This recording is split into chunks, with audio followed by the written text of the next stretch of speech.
I nderuar kryeministër, e nderuara zonja Van Horn, I nderuar zoti Petrita Ahmetaj, të gjithë të ftuar, bashkëpunëtor, të nderuar përfaqësues së kompanisë amerikane CWP. Sot është një kënaqësi e madhe të jemi këtu sot për të prezantuar një projekt I cili mëshiron vizionin e qeverisë shqiptare për sa I përket zhvillimeve energjetike. Një projekt që lidhet me energjinë, por mbi të gjitha dëshmon qartë strategjinë tonë afatgjatë për zhvillimin e qëndrueshëm dhe përgjegjësinë ndaj brezave që do të vinë në vendin tonë. Parku eolik I Tropojës nuk është thjesht një investim energjetik. Ai është një simbol I transformimit që po përjeton Shqipëria, një transformim drejt një ekonomie të qëndrueshme, më të fortë dhe më të hapur ndaj inovacionet. Ky projekt dëshmon se sektori energjetik shqiptar po hyn në një fazë të re, ku investimet private dhe investimet e huaja direkte po shndrohen në motor të rritjes fal partneriteteve serioze dhe vizioneve afatgjata.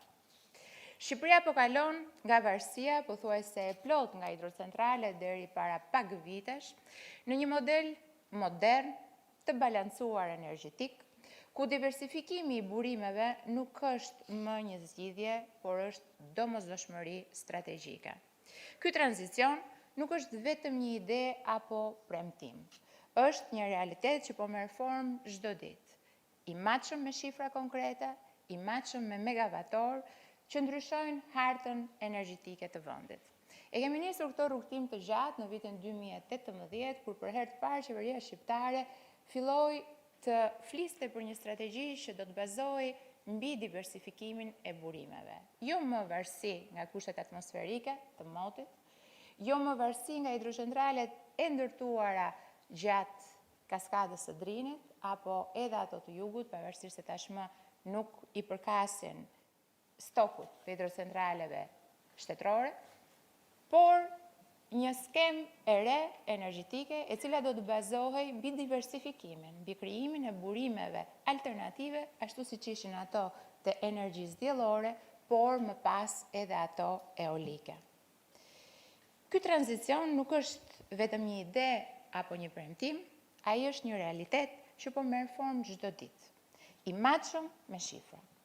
Investimet e huaja direkte janë treguesi më I qartë I besimit në stabilitetin ton ekonomik dhe padyshim institucional. Sot ky besim në Shqipëri është I dukshëm dhe I matshëm, pasi vetëm në kohët e fundit, në vitet e fundit, mbi 1.5 miliard euro investime private janë angazhuar ose janë në proces në sektorin e energjisë. Kryesisht në burime të rinovueshme si energjia diellore dhe ajo e erës. Gjithashtu edhe disa hidrocentrale me impakt të ulët mjedisor. Gjatë këtyre viteve, në tërësi në sektorin energjetik shqiptar janë angazhuar mbi 2 miliard euro investime private të përqendruara në burime të rinovueshme dhe sot kemi mbi 700 megavator kapacitete të reja gjeneruese private fotovoltaike të instaluara dhe që ndodhen në operim, si dhe 400 megawatt kapacitete të shtuara vetë prodhuese. Kemi gjithashtu një portofol projektesh që në vitet e ardhshme pritet të çojë kapacitetet e reja prodhuese të rinovueshme të vendit më tej se 1500 megavator me teknologji fotovoltaike dhe eolike. Gjithashtu kemi mbi 1600 megavator kapacitete të reja depozituese në fazë studimi dhe vlerësimi financiar. Vetëm në energjinë diellore, Shqipëria ka kaluar nga projektet pilot me impiante të shkallës së madhe. Parku fotovoltaik I Karavastas, një nga parqet më të mëdha në rajon, I cili tashmë prodhon 140 megavator kapacitet të instaluar, është sot një nga projektet që e bën Shqipërinë krenare dhe e kthen në një model për t'u ndjekur në të gjithë rajonin. Në energjinë e erës, për herë të parë në historinë tonë energjetike, Shqipëria po hyn në fazën e realizimit të projekteve konkrete, nëpërmjet projektit të kompanisë amerikane CWP me kapacitet të pritshëm për t'u instaluar 600 megavator. Kjo nuk është një rastësi, nuk është një rezultat I një politike të pastudiuar, vjen në bazë të një strategjie dhe për të thënë të drejtën kur vjen tek parqet eolike, dua ta them këtu dhe dua të përgëzoj CWP-n për të gjithë intensitetin me cilin ka punuar, për bashkëpunimin që ka pasur me Ministrinë e Infrastrukturës dhe të Energjisë dhe padyshim edhe për vështirësitë që ka hasur gjatë punës, pasi duhet thënë që parqet eolike kanë një vështirësi më të madhe gjatë studimit dhe padyshim gjatë ndërtimit të tyre. Qoftë kjo për shkak të zonave, korridoret e erës në Shqipëri ndodhen mbi lartësinë 120 metra, pra flasim për zona kryesisht kodrinore dhe mbalore, por nga ana tjetër duhet pasur parasysh që për të ndërtuar një projekt të tillë ka nevojë për një kohë ngjizje që quhet koha e studimit 4 stinore ose ndryshe 12 muaj. Pra janë projekte të cilat kërkojnë një kohë të gjatë implementimi, studimi, por nga ana tjetër sigurisht pasi ato ndërtohen ashtu siç duhet dhe me gjithë studimet e duhura kanë impakt të jashtëzakonshëm në energjinë dhe si rrjedhojnë në ekonominë e një vendi. I gjithë ky diversifikim na bën më të qëndrueshëm ndaj ndryshimeve klimaterike që për të thënë të drejtën kohët e fundit kanë qenë dhe të prekshme. Unë këtë takim sot, këtë event sot, shpresoj që të jetë një augur i mirë edhe me diellin që ka dalë pas një 10 ditëshi shumë sfidues në të gjithë Republikën e Shqipërisë, që sigurisht ka të bëjë me rreshtet e shiut, ka të bëjë me prodhimet e hidrocentraleve që ne kemi në të gjithë vendin, por mbi të gjitha ka të bëjë me ndryshimet klimaterike pasi ka prekur të gjithë rajonin.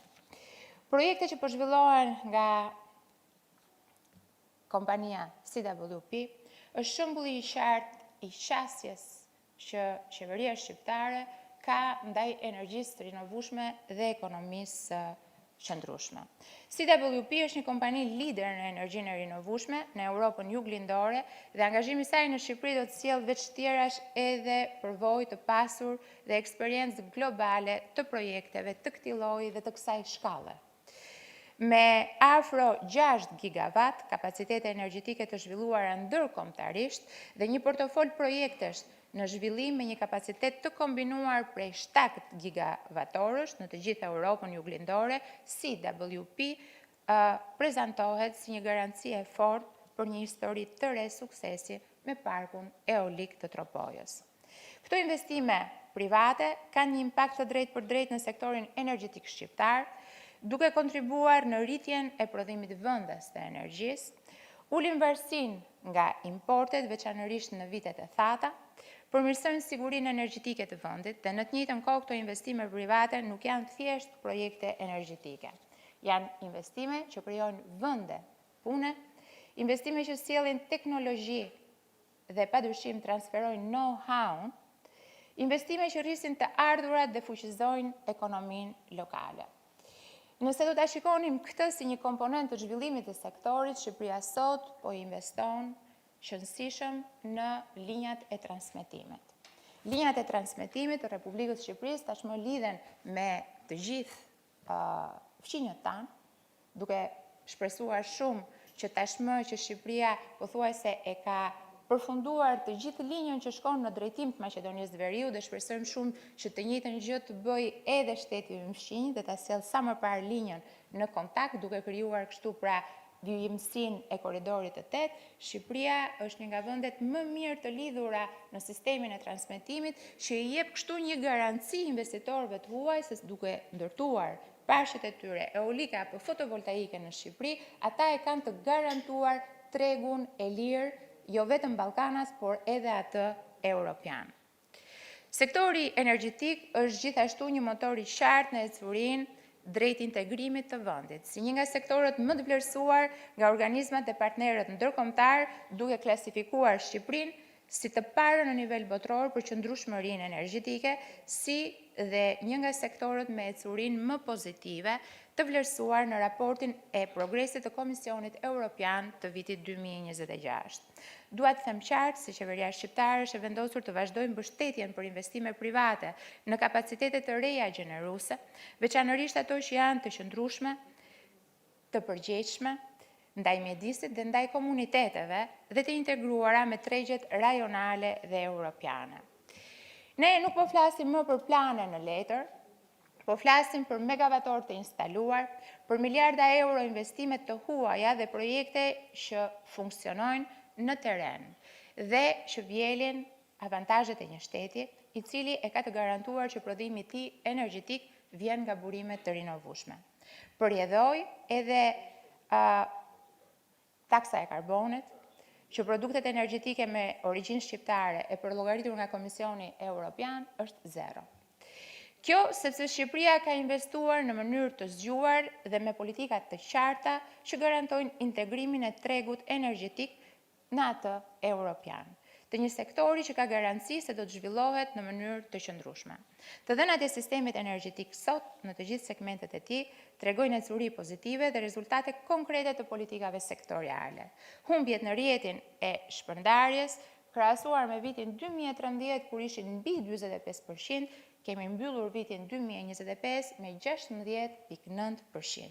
Niveli argëtimeve në furnizim është 100%, krahasuar me vitin 2013 kur ishte 90%. Kapacitetet gjeneruese janë shtuar me 1500 megavator, krahasuar me vitin 2013. Prodhimi i energjisë në vend vijon rritjen e përvitshme, duke siguruar gjithnjë e më shumë mbulim të konsumit vendas, i cili është rritur në mënyrë ekspansionale, jo vetëm për shkak të industrive të cilat vazhdojnë të përdorin Republikën e Shqipërisë energjinë elektrike, por edhe të njësive të reja të banimit që tashmë ngrohjen e kanë me sisteme teknologjike të modernizuara.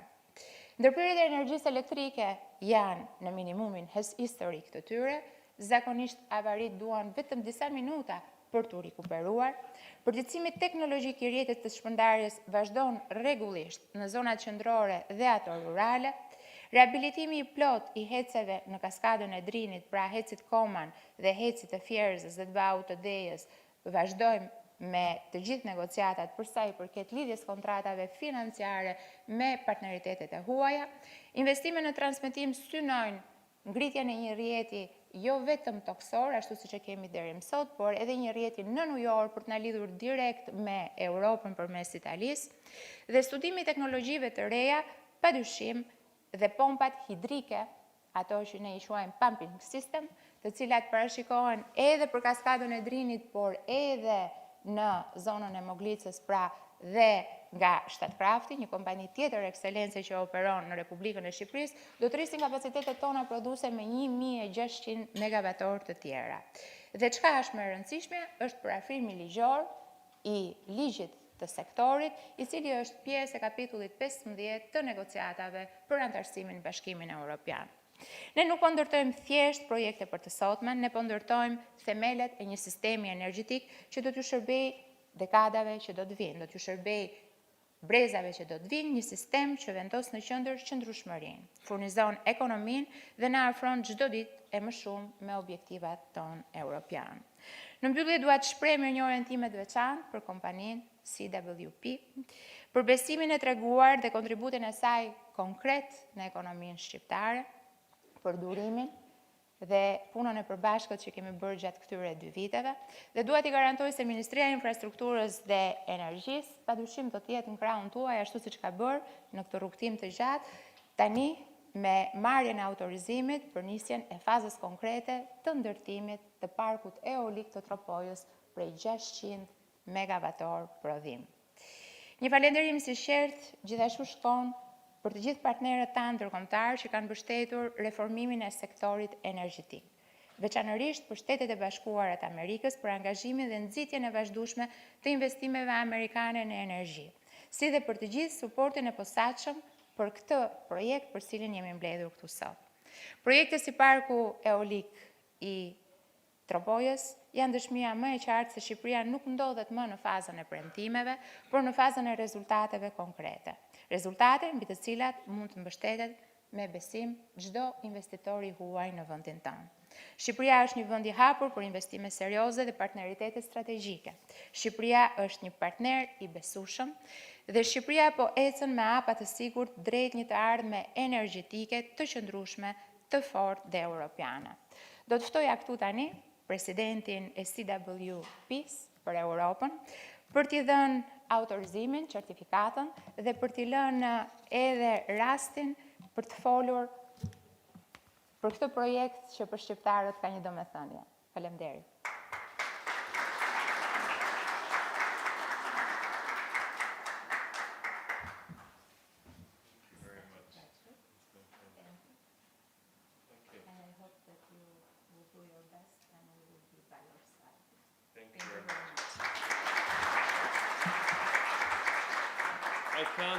I can't read Albanian, unfortunately, so I... Fakesisht nuk arri dot të lexoj në dëgjuar shqipe, por jam i bindur që çdo gjë është okay. Është një kënaqësi e madhe për mua të jem këtu sot, që të marr këtë moment kaq të rëndësishëm për projektin ton.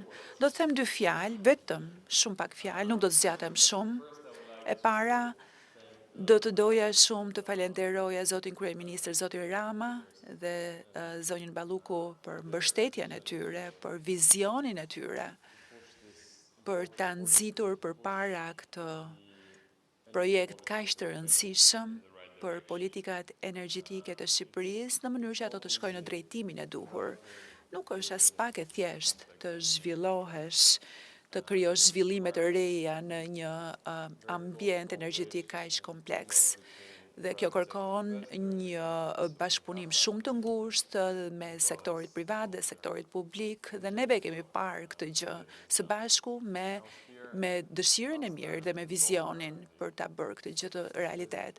Herën e fundit kam qenë këtu në tetor, pra para rreth 3 muajsh, kur neve vendosëm dhe nënshkruam një marrëveshje bashkëpunimi të përbashkët me Bashkimin Evropian, dhe tani, mbas 3 muajsh, neve marrim lejen që na lejon që të angazhohemi në përgatitjen e fazave të fundit të projektit ton. Projekti në fakt është vërtet shumë ambicioz, 600 megawatt në treg, në një treg si Shqipëria, nuk është pak, nuk është fjalë e vogël. Kur e filluam këtë projekt në vitin 2007, projektet tona të para, projektet e para që neve ka qenë një projekt që neve kemi ndërtuar në Europë me një kapacitet të 600 megawatt, dhe atëherë konsideroi vërtet shumë projekti i madh. Njerëzit kujtonin se ishim të çmendur. Po, mendonin se edhe të njëjtën gjë menduan disa njerëz kur e anoncuan për herë të parë këtë projektin në Shqipëri, por ja tek jemi sot dhe po bëjmë një progres shumë të mirë, dhe për këtë arsye do doja të falenderoja të gjithë palët që janë përfshirë. Projekti, unë e kam filluar këtë punë gati 20 vite më përpara. Para 20 vitesh, isha i ri, dhe fillova ta bëj këtë gjë për arsye mjedisore, të them të vërtetën, që të trajtojmë çështjet e ndryshimeve klimatike. Ishte diçka shumë e shtrenjtë, me një kosto shumë të madhe, por atëherë mendoja se vërtet ja vlente. Dhe 5 vite më përpara, ky mjedis energjetik në kontekstin europian, ndaloi së foluri për ndryshimet klimatike. Dhe neve duhet të gjenim një mënyrë shumë të domethënëse për të shkuar drejt pavarësisë energjetike. Dhe tani, 5 vite më vonë, kemi një arsye më shumë që të shkojmë drejt pavarësisë energjike. Janë ndërtuar qendrat e të dhënave, inteligjenca artificiale, dhe po bëhet shumë e qartë që pengesa e ardhshme nuk do t'jetë më vetë të dhënat e qendrat e të dhënave, por energjia që do të furnizojë këto të qendrat e të dhënave. Pra, në këtë këndvështrim, neve duhet të ndërtojmë një ekonomi moderne, dhe Shqipëria e ka edhe këtë si mision, dhe për këtë arsye, neve duhet të kemi një politikë energjetike shumë të shëndetshme. Nuk mund të ndërtoni dot një ekonomi moderne nëse nuk kemi burimet energjetike. Ndaj, në kontekstin shqiptar, kjo është shumë e rëndësishme, dhe ashtu siç e tha edhe zonja Balluku, kjo është e rëndësishme edhe në kontekstin evropian, sepse Shqipëria ka një pozicionim unik, është shumë e mirë lidhur me pjesën tjetër të Europës dhe ndaj duhen profile të mirë studiuara të gjenerimit të energjisë elektrike. Dhe kjo është pikërisht ajo që neve shikojmë sot si Europa në një kontekst më të gjerë, e cila duhet të gjeneroj sa më shumë energji elektrike lokale në mënyrë që të shkoj drejt pavarësisë energjetike. Shumë njerëz nuk e kuptojnë këtë gjë për momentin, por besoj fort që njerëzit që ndodhen në këtë sallë e kuptojnë shumë mirë. Në 1 janar të këtij viti, hyri në fuqi taksa e karbonit në Bashkimin Evropian, çka do thotë që të gjitha vendet që nuk janë pjesë e Bashkimit Evropian dhe që eksportojnë në Bashkimin Evropian, do me të nuk e paguajnë direkte, por do ta paguajnë një ditë. Ndaj, të gjithë prodhuesit e energjisë elektrike, të cilët nuk janë pjesë e vendeve të Bashkimit Evropian, duhet të paguajnë një taks karboni shumë të madhe, shumë të majme kur eksportojnë, dhe nuk ka të bëjë vetëm me pjesën e energjisë elektrike. Çdo gjë që shkon në këtë ekonomi do të jetë subjekt i taksave të Bashkimit Evropian. Dhe si një nga partnerët më të mëdhenj në tregti, ne e dimë që kjo gjë është shumë e rëndësishme, është një barë shumë e rëndë për ekonomitë e rajonit. Dhe Shqipëria është 100% pa taks karboni, çka e vendos Shqipërinë në një pozicion fantastik, sepse vendet si Serbia për shembull do të jenë shumë pak konkurruese, sepse nëse do të eksportoni nga Serbia, atëherë duhet të paguani një taks karboni të majme, nëse nga Shqipëria nuk është nevoja. Ndaj, më vjen shumë mirë dhe jam shumë pozitiv për të ardhmen energjetike të Shqipërisë dhe për të ardhmen ekonomike të Shqipërisë, e cila varet nga këto politika të shëndosha energjetike.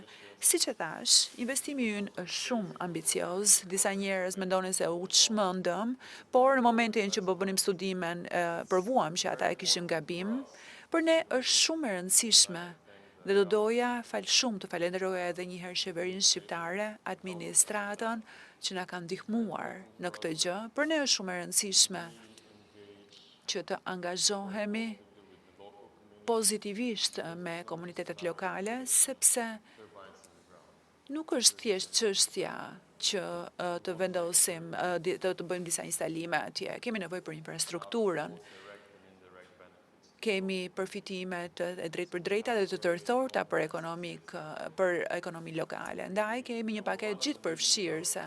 Dhe ne kemi qenë një nga zhvilluesit lider në Europën Juglindore dhe kemi zhvilluar edhe gjithashtu dhe një nga kompanitë më të mëdha të energjetike në Australi. Dhe keni parasysh që komunitetet australiane janë vërtet shumë kërkuese përsa i përket angazhimit dhe kërkesave të tyre, dhe ne sjellim praktikat më të mira, sjellim standardet më të mira. Ashtu siç e kemi bërë në Australi, do t'i sjellim edhe këtu. Dhe kjo është diçka që e bëjmë jo vetëm sepse dua ta bëjmë këtë gjë për komunitetin lokal, por duam ta bëjmë sepse duam që të vendosim stekën e lartë dhe standardet më të larta dhe për pasardhësit tanë, edhe për kompanitë të tjera që do të ndjekin projekte të ngjashme. Ndaj për ta bërë këtë në mënyrën e duhur, do të na duhet një ndërveprim i duhur edhe me qeverinë dhe me autoritetet lokale, dhe për këtë do doja t'ju falenderoja paraprakisht, por sepse kjo është një pjesë shumë e rëndësishme e projektit. Edhe një herë, do doja të falenderoja ambasadën e Shteteve të Bashkuara në Shqipëri, e cila ka qenë një mbështetëse shumë e madhe për projektin ton. Siç e dini, kemi partnerët tanë teknologjik siç është Vernova. Në fakt jemi një kompani multindërkombëtare, por që kemi një bazë aksionare amerikane. Ndaj ambasada amerikane në Shqipëri ka qenë një mbështetëse shumë e madhe, shumë e fuqishme për projekte të kësaj natyre. Dhe së fundi, por jo më pak të rëndësishëm, do doja të falenderoja edhe ekipin ton lokal, menaxherin e vendit, i cili ka bërë të mundur të gjithë këtë gjë. And that's about it, I think. Dhe kjo ishte pak a shumë ajo që kisha për të thënë. Premtova që do të flas shkurt, por me sa duket fola pak më gjatë se që prisja dhe vetë. E megjithatë është një kënaqësi e madhe që jam këtu mes jush, do të bëjmë më të mirën e mundshme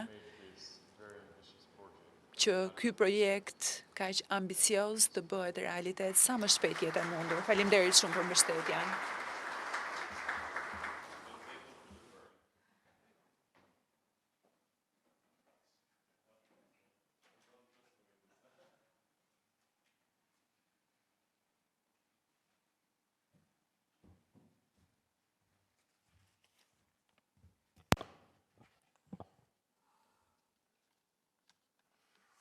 Përshëndetje të gjithëve. Më vjen shumë mirë që sot këtu ne finalizojmë një përpjekje rreth 2 vjeçare, një përpjekje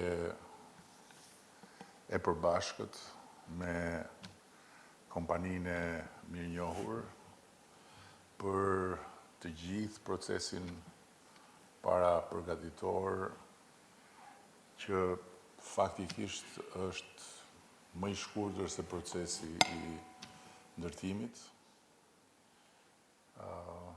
pasi ne shpresojmë që gjithçka të shkojë ashtu si duhet dhe në harkun e 12 muajve pa llogaritur periudhën kur dimri është intensiv.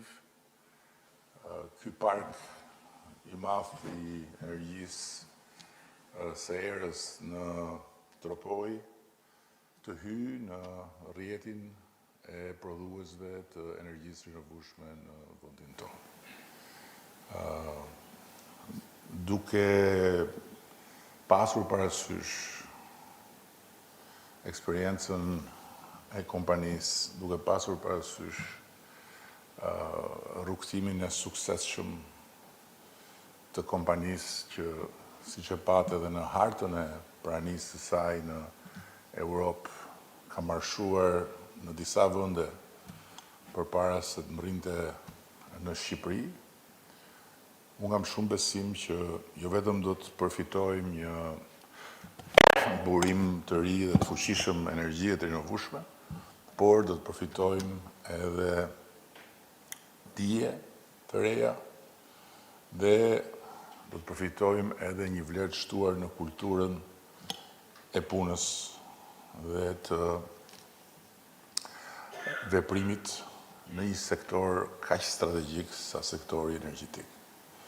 Në ndërkohë që edhe ky investim shkon në atë drejtim strategjik dhe në rrugën e përmbushjes së atij objektivi të madh strategjik për ta bërë Shqipërinë një vend sovran në prodhimin e energjisë.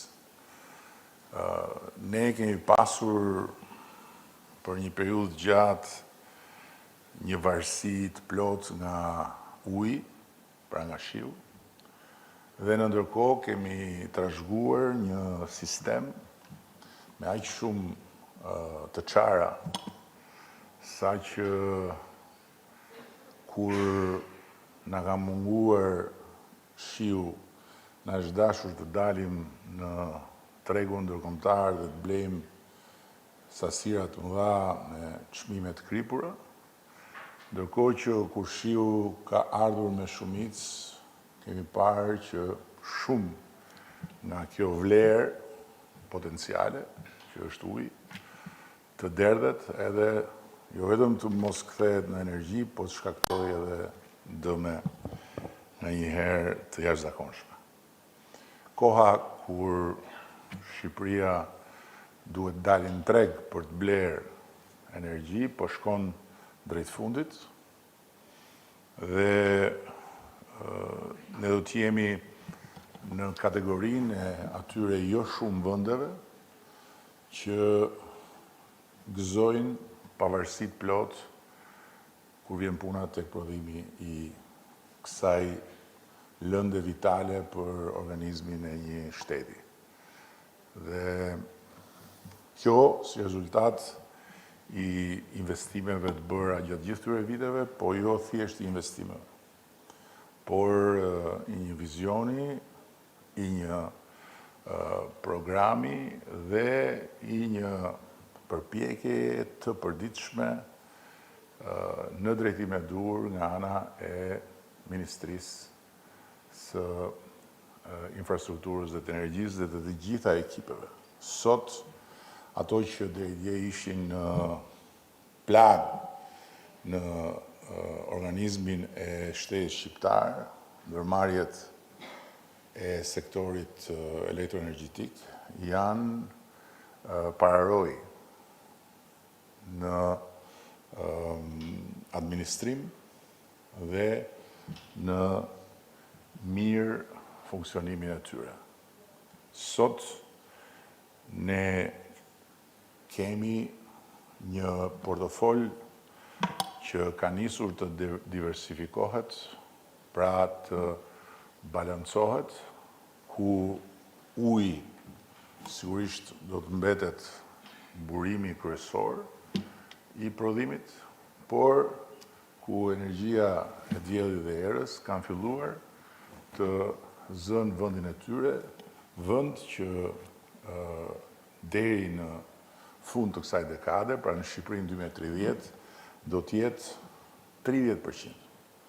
Dhe me këtë 30%, ne do të kemi plotësisht të garantuar se sistemi ynë do të jetë i vetë mjaftueshëm dhe çdo gjë që do të prodhojmë përtej nevojave tona, do ta eksportojmë, gjë që do të thotë jo më para të hedhura jashtë vendit për të blerë energji, por energji e shitur jashtë vendit për të sjellë më shumë të ardhura për ekonominë, për familjet dhe për të nesërmen e vendit tonë. Ne kemi realizuar në ndërkohë edhe një proces besueshmërie të lartë. Sektori energjetik është sektori i garave të hapura ndërkombëtare dhe një pranie masive të kompanive me reputacion të padiskutueshëm ndërkombëtar në pjesëmarrjen në këto gara. Dhe më vjen jashtëzakonisht mirë ta nënvizoj, me që jemi në një fazë të historisë sonë kur fjala korrupsion është si ato këpucët e modës, që po nuk e nxori njeriu nga goja duket sikur nuk është në modë, që pikërisht në këtë sektor kjo fjalë ka marrë një përgjigje të vazhdueshme, sistematike dhe nuk ka një kompani të vetme, serioze, që ka marrë pjesë në këto gara që të ketë shprehur një rezervë sado të vogël lidhur me integritetin e garave dhe me proceset e stabilizuara dhe të konsoliduara në këtë sektor. Besoj që të njëjtën dëshmi mund ta japin faramirë amerikanët që kemi këtu nga ana e sektorit privat, bashkë me të tjerët, sepse jo vetëm që nuk kanë ndeshur në Tiranë asnjë pengesë kësaj natyre, por përkundrazi e kanë pasur qeverinë në krah në çdo hap, edhe për të kapërcyer dhe pengesa burokratike absurde në nivelin vendor, ku është e mirë kuptueshme, besoj unë, për një bashki të vogël dhe tërësisht të pa mësuar me futjen në territorin e projekteve të një ariu kaq të madh sa CWP-a, që kishte edhe ndrojtje, ngurim, rezerva etj. Por Sot jemi këtu, i kemi ka përcyer. Pengesat dhe ajo që është më e rëndësishme në ndërkohë, kompania ka pasur garancinë e plot nga ana jonë që ky proces do të shkonte deri në fund dhe nuk ka humbur kohë, po është përgatitur me gjithë projektet e zbatimit etj etj. Dua të theksoj edhe një gjë tjetër që është e rëndësishme, që kompania na ka bërë një përshtypje të veçantë në ndjeshmërinë për mjedisin. Na ka bërë një përshtypje të veçantë në sensin e përgjegjësisë sociale. Pra, qoftë në aspektin e kujdesit për ekuilibrat mjedisor, qoftë në aspektin e vëmendjes për të mbështetur komunitetin, për të mbështetur zhvillimin atje, duke u bërë pjesë në investime për rrugët rurale e kështu me radhë, kjo kompani vërtet ka zënë një vend të merituar në territorin e respektit tonë dhe unë jam shumë falenderues dhe duke parë Shqipon që është atje, që nuk e kam marrë vesh akoma që a është shqiptar, a është bulgar, a është amerikan, a është spion, nuk e di, po gjithsesi dua t'i them që është përgjegjësia jote që ta çosh deri në fund atë që juve keni prezantuar si ndjeshmëri për aspektin social të projektit. Dhe në fund fare, duhet të them që sot Shqipëria është në një nivel krejt tjetër, edhe është një Shqipëri krejt tjetër. Unë nuk besoj se një dekadë më parë do ta imagjinonte dot ndokush që Shqipëria do të bëj palë me Emiratet e Bashkuara dhe me Italinë për të ndërtuar një bashkëpunim trilateral në funksion të energjisë në Europë, jo në Shqipëri. Për sa i përket energjisë në Shqipëri, ne jemi me kaq sa kemi në proces dhe me rreth 1500 megawatt të tjera që janë në ndërtim, në proces licencimi, nevojat tona të brendshme për sovranitetin ton ne i kemi të garantuara. Por ne jemi më ambiciozë se kaq. Dhe kur them për energjinë në Europë, kam parasysh rritjen e kapacitetit këtu në Shqipëri në mënyrë që ne nga një anë të kontribuojmë në sigurinë energjetike të Europës, por nga ana tjetër të bëjmë edhe ne para për fondin e Republikës Shqipërisë njësoj si të tjerët. Dhe jo thjesht mbledhje më e mire e taksave dhe shpenzim i taksave për të blerë energji jashtë, siç u bë për shumë e shumë vite me radhë. Dhe falë kësaj trilaterale, ne do të kemi edhe një avantazh tjetër, shumë të madh. E tha parafolsi im i nderuar, kur foli për krahasimin dhe për avantazhin e Shqipërisë për shembull në raport me Serbinë, që është një ekonomi më e madhe dhe është një treg ku ka investime domethënëse dhe serioze, kur tha që pikërisht pse ne jemi 100% të gjelbër në prodhimin e energjisë, ne nuk kemi barën që t'i paguajmë të shkuarës taksën e karbonit, e cila në Serbi është shumë më rëndë. Dhe për këtë arsye, kompania dhe kompanit e shikojnë me shumë interes Shqipërinë. Dhe duke u kthyer tek partneriteti trepalësh me Emiratet dhe me Italinë, arsyeja pse Italia dhe Emiratet janë të fokusuar te ky partneritet me ne, nuk është se unë vesh atlete të bardha, por është se Shqipëria ka këtë avantazh që prodhon dhe shet energji të pastër. Vlera e cilës në portofolin energjetik të Europës është shumë e lartë, krahasimisht me energjinë që vjen nga burimet fosile. Ju falenderoj shumë për punën që keni bërë, edhe pa diskutim që ne do të jemi në mbështetjen tuaj deri në fund, dhe shpresoj shumë që të mbani fjalën për afatet, edhe për interesin tuaj, edhe për tonin, dhe ndërkohë një korrigjim të vogël do t'i bëja shefit madh, kur tha që Shqipëria është treg i vogël. Shqipëria është treg i vogël, por Shqipëria është një pikë me një kapacitet më strategjik, sepse dihet ju do të prodhoni këtu nga era dhe do eksportoni. Kështu që tregu juaj është Europa. Apo jo. Se po mos është Shqipëria kaq